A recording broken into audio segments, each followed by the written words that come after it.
furu' dari kaidah al-umur bima qasidiha adalah an-niyatu tukhassisul am wa la tu'ammimul khos. Niat itu mengkhususkan lafaz yang umum dan tidak mengumumkan lafaz yang khusus. Contoh, di situ saya bilang Wali Songo tidak punya keturunan. Itu adalah lafaz umum. Tetapi tujuan saya, maksud saya, niat saya adalah keturunan Wali Songo yang bermarga Azamat Khan. Paham? Niat saya dalam mengucapkan lafaz umum tersebut adalah suatu perkara yang khusus. Apa itu? Yaitu terputusnya nasab Azamat Khan sebagai nasab yang sering-sering, yang paling sering dibawa oleh orang-orang atau golongan yang mengaku-ngaku Azamat Khan sebagai keturunan Wali Songo. Sampai hari kiamat, saya Bahar bin Smith tidak akan pernah mencabut pernyataan saya bahwasanya Azamat Khan putus sampai di Wali Songo berdasarkan surat edaran Robito dan Nagoba. Sampai saya mati, saya tidak akan mencabut pernyataan itu. Suruh minta maaf. Lebih baik saya mati daripada saya harus minta maaf. Tetap, Bahar bin Smith akan tegak berdiri membela Robito Alawiyah, membela Nagobatul Ashraf dari oknum-oknum golongan-golongan yang ingin menghancurkan Robito Alawiyah.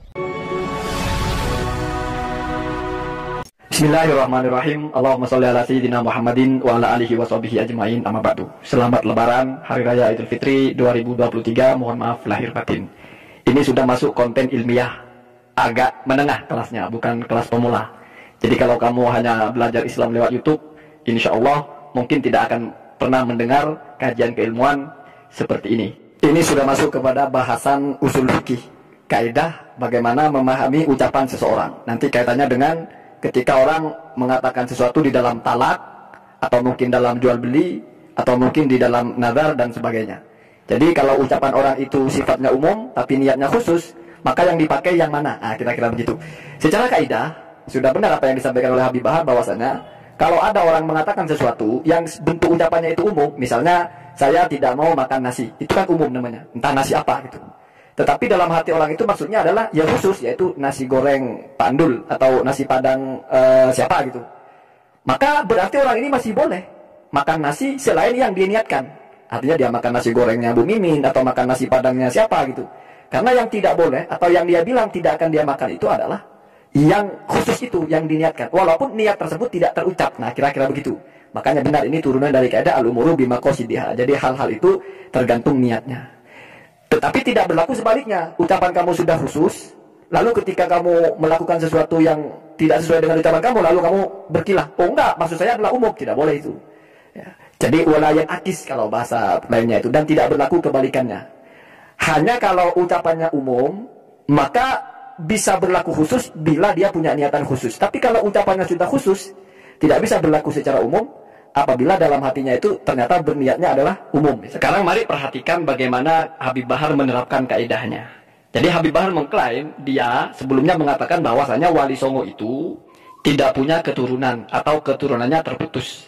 Lalu dia menjelaskan bahwa maksudnya adalah tidak ada keturunan Wali Songo yang bermarga Azmat Khan. Artinya marga Azmat Khan itu tidak turun kepada keturunan Wali Songo. Nah, jadi yang dimaksudkan Habib Bahar itu, walaupun mungkin sebelumnya dia tidak mengucapkan kalimat yang bermarga Azmat Khan. Sekarang pertanyaannya adalah, sepertinya Habib Bahar itu sebelumnya sudah tegas mengatakan Wali Songo tidak punya keturunan dari jalur laki-laki. Kalaupun ada yang mengaku-ngaku mereka dari jalur keturunan perempuan, kalau dari perempuan terputus. Artinya kalimatnya Habib Bahar ini sudah khusus, sudah menyebutkan bahwasanya jalur keturunan yang dimaksudkan tidak ada itu, atau yang dinafikan itu adalah yang jalur laki-laki, bukan jalur keturunan secara umum. Karena dia bilang kalaupun ada jalur perempuan, itu pun terputus. Dan hal itu yang diprotes oleh orang-orang yang mengklaim mereka keturunan Wali Songo dari jalur laki-laki. Artinya sejak awal ucapan Habib Bahar sudah khusus, tidak perlu ditaksis. Kalaupun misalnya ditaksis, anggap memang benar, cuman bilang tidak punya keturunan, titik, tidak menyebut laki-laki. Lalu ditaksis dengan maksudnya yang bermarga Azmat Khan, itu sama saja berarti Habib Bahar menafikan Wali Songo punya keturunan dari jalur laki-laki. Dan memang itu yang dipersoalkan. Kita paham bahwasanya marga itu memang diturunkan dari jalur laki-laki. Jadi Wali Songo punya anak, ada laki-laki, ada perempuan. Semua bermarga Azmat Khan. Bagaimana misalnya Habib Bahar punya anak laki-laki dan perempuan, maka semua marga anak Habib Bahar itu adalah bin Smith, kan begitu. Lalu kalau ternyata anaknya Wali Songo ini tidak ada yang laki-laki alias perempuan semua, maka kan menikah dengan orang, lalu punya cucu. Maka cucunya itu tidak lagi bermarga Asmat Khon, tetapi ikut marga suaminya, ikut marga menantu dari Wali Songo itu, yang laki-laki.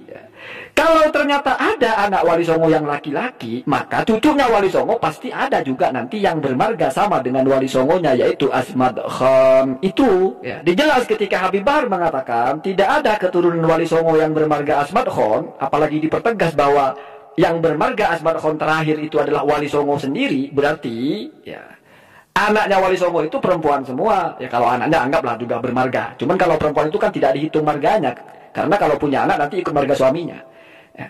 Dan ternyata ada cucu Wali Songo dari jalur laki-laki. Artinya bapaknya dari cucu itu adalah anak Wali Songo laki-laki. Berarti marganya sama dengan Wali Songo. Ya seperti yang sudah sering disebutkan Kesultanan Banten, Maulana Hasanuddin. Ya, coba perhatikan gambar ini. Jadi misalnya Sunan Gunung Jati yaitu Syarif Hidayatullah itu bermarga Asmat Khon, maka putranya yaitu Maulana Hasanuddin bermarga Asmat Khon. Lalu cucunya yaitu Maulana Yusuf juga bermarga Asmat Khon sampai kepada Sultan Ageng Tirtayasa Banten sampai sekarang. Itu semua jalur laki-laki. Mereka menyandang gelar itu atau marga Asmat Khon itu.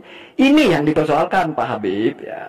Jadi penjelasan sampean itu bahwasanya maksudnya adalah khusus yaitu bermarga Asmat Khon, itu justru memperkuat pernyataan sebelumnya dan mempertegas apa yang dipersoalkan. Terlepas dari sebelumnya anggap saja tidak pernah mengatakan menyebut jalur laki-laki atau perempuan ya, walaupun sebetulnya kan kita tahu sudah dipertegas yang dinafikan itu jalur laki-laki. Tetapi mau ditasis dengan ini pun ya semakin kokoh ya. Saya bilang tidak nyambung itu karena ini kan kaidah untuk sesuatu yang umum lalu menjadi khusus. Sementara di sini sudah khusus, yaitu tidak ada jalur laki-laki, itu sudah khusus. Lalu ditahqiq dengan tidak ada yang bermarga Asmat Khon. Sebetulnya kalau mau berkelit itu ya lempar kepada berdasarkan Robitoh Alawiyah atau tidak terdaftar, tidak ada dalam daftar Robitoh Alawiyah. Kalau itu masih bisa diterima karena bisa jadi memang mereka tidak mendaftarkan diri, dan kinerja Robitoh Alawiyah adalah menunggu bola bukan jemput bola. Artinya kalau tidak mendaftar ya tidak didaftar sehingga tidak terdaftar.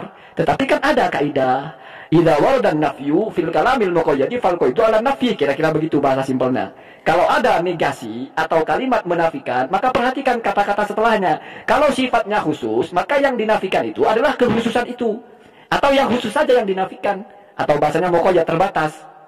Saya tidak makan nasi padang, berarti hanya nasi padang yang tidak saya makan. Bukan berarti saya tidak makan nasi, saya bisa makan nasi goreng.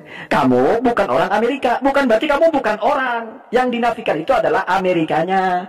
Tidak ada keturunan Wali Songo bermarga Asmat Khon yang terdaftar di Robitoh. Bukan berarti tidak ada yang bermarga Asmat Khon, tapi yang terdaftar tidak ada. Sama dengan kamu tidak punya anak yang bernama Maman. Lalu kamu bilang, tidak ada orang bernama Maman sebagai anak saya. Jadi sebagai anak sayanya itu yang diperhitungkan. Bukan berarti tidak ada orang bernama Maman. Ya banyak di luar. Sama dengan kamu tidak punya mobil Alphard, terus kamu bilang, tidak ada mobil Alphard di rumah saya. Iya, di rumah kamu tidak ada. Di tempat lain banyak. Itu ya. Ini kajian ilmiah anak-anak ya.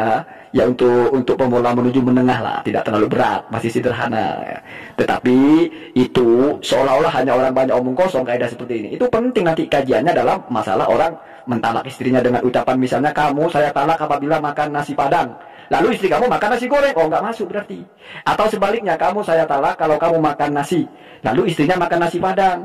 Terus tidak ditalak, oh kok jadi talak kan sudah makan nasi padang? Enggak, maksud saya adalah nasi goreng. Nah itu maksud dari kekhususan niat bisa membatasi atau bisa mengkhususkan narasi yang umum. Kira-kira begitu kalau kita baca dalam kitab-kitab usul fikih. Allahumma hadina hada sabil. Jangan membenci siapapun karena kita belum tentu lebih baik. Ciri-ciri kita tidak lebih baik adalah kita membenci orang.